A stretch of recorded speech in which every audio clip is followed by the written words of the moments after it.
araw mga kababayan, ito ang PNN Panahon News Network, ang inyong daily weather news authority ng bansa. Mga kababayan, patuloy nating binabantayan ang low pressure area o Invest 92W na nasa silangan ng Eastern Visayas. Batay sa pinakahuling pagsusuri, nasa favorable condition na ang sistema upang lalo pang lumakas sa mga susunod na araw. Ayon sa Joint Typhoon Warning Center o JTWC, ang Invest 92W ay may maximum sustained wind na 25 hanggang 35 kilometers bawat oras at tinatayang 1,008 hectopascal ang central pressure nito. Sa satellite imagery, makikita ang malawak na cyclone circulation na may patuloy na pagbuo ng mga thunderstorm sa paligid ng sentro. Mas mahalaga rito, ipinapakita rin ng pagsusuri na ang sistema ay nasa kapaligiran ng may mainit na temperatura na dagat na umaabot sa 29 hanggang 30 degrees Celsius.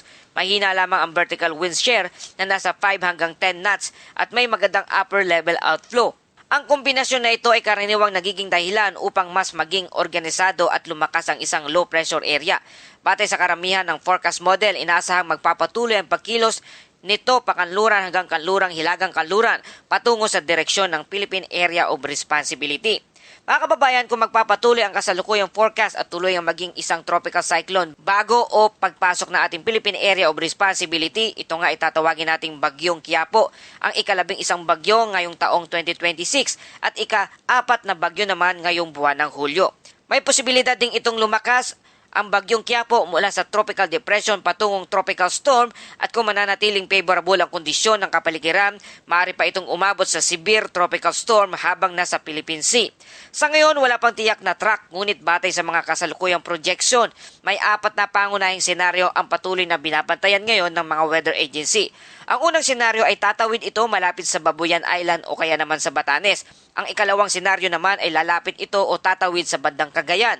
At ang ikatlong senaryo ay posibleng dumaan ito sa bandang Isabela.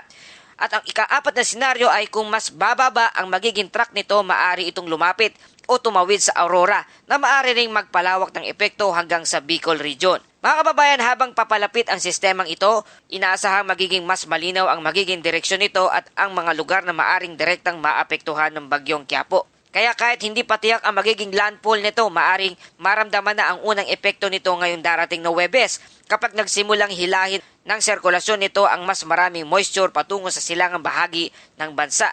Kaya naman, narito posibleng makakaranas ng mga pag-ulan dito sa lugar ng Bicol Region, Eastern Visayas, Eastern Mindanao dahil ito sa trap o buntot ng bagyo na bahagi nito. Pagsapit naman ng Biyernes hanggang weekend, kung lalakas pa ang sistema, maaari nitong palakasin ang southwest monsoon o hangin habagat. Kapag nangyari ito, inaasang lalawak ang mga pag-ulan bandang Western Luzon, Mimaropa, Western Visayas at maging sa Metro Manila. Mahalaga tandaan mga kababayan na mas maraming pagkakataon ang habagat ang nagdudulot ng pinakamalawak na pag-ulan kahit na ang sentro ng bagyo ay nananatiling malayo sa kalupaan. Kaya mga kababayan, sa kasalukuyan, wala pang opisyal na tropical cyclone wind signal at wala pang kumpirmadong landfall. Ang lahat ng posibleng track at lakas ng sistema ay nakabatay sa kasalukuyang forecast at maaari pang magbago habang lumalakas ang Bagyong Quiapo.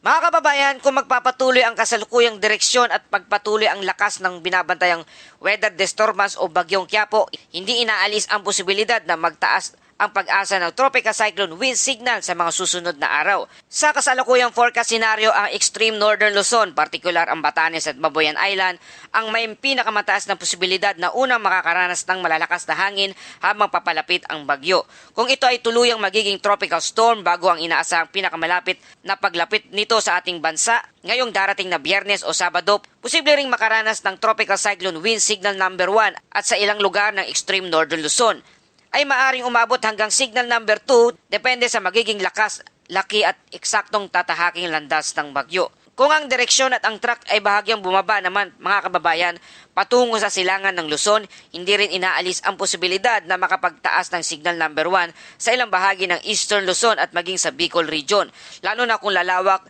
ang lawak ng malalakas na hangin at habang papalapit ang bagyo sa mga lugar na ito. Gayunpaman, mahalagang tandaan na wala pang opisyal na tropical cyclone wind signal na inilabas ang Pag-asa sa ngayon. Ang mga ito ay mga posibleng senaryo lamang batay sa kasalukuyang forecast na maaari pang magbago habang papalapit ang bagyo. Bukod sa posibleng epekto na namumuong bagyo, patuloy ring papalakasin ng southwest monsoon o habagat ang mga pag-ulan sa ilang bahagi ng bansa.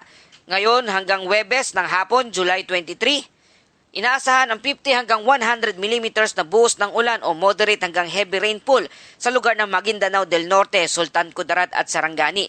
Sa darating naman na Huwebes ng hapon hanggang Biyernes ng hapon, July 24, inaasahan naman ang 50 hanggang 100 millimeters na buhos ng ulan sa lugar ng Negros Occidental, Lanao del Norte, Lanao del Sur, Maguindanao del Norte at Sultan Kudarat. Mga kababayan, sa mga bulubundukin at matataas na lugar, posible pang lumampas sa forecast ang dami ng ulan dahil sa orographic effect nito, kung saan mas napapalakas ang pag-ulan kapag sumasalpok ang malalakas na hangin sa kabundukan. Dagdag pa rito, kung ang isang lugar na nakakaranas na ng sunod-sunod na pag-ulan nitong mga nakaraang araw, mas tumataas ang panganib ng flash flood, pag-apaw ng mga ilog at landslide, kahit hindi pa ganoon kalakas ang panibagong buhos ng ulan. Kaya habang wala pang direktang epekto ang posibleng bagyong Quiapo, mahalagang paghandaan na ang maaring pagbabago ng lagay ng panahon sa mga susunod na araw.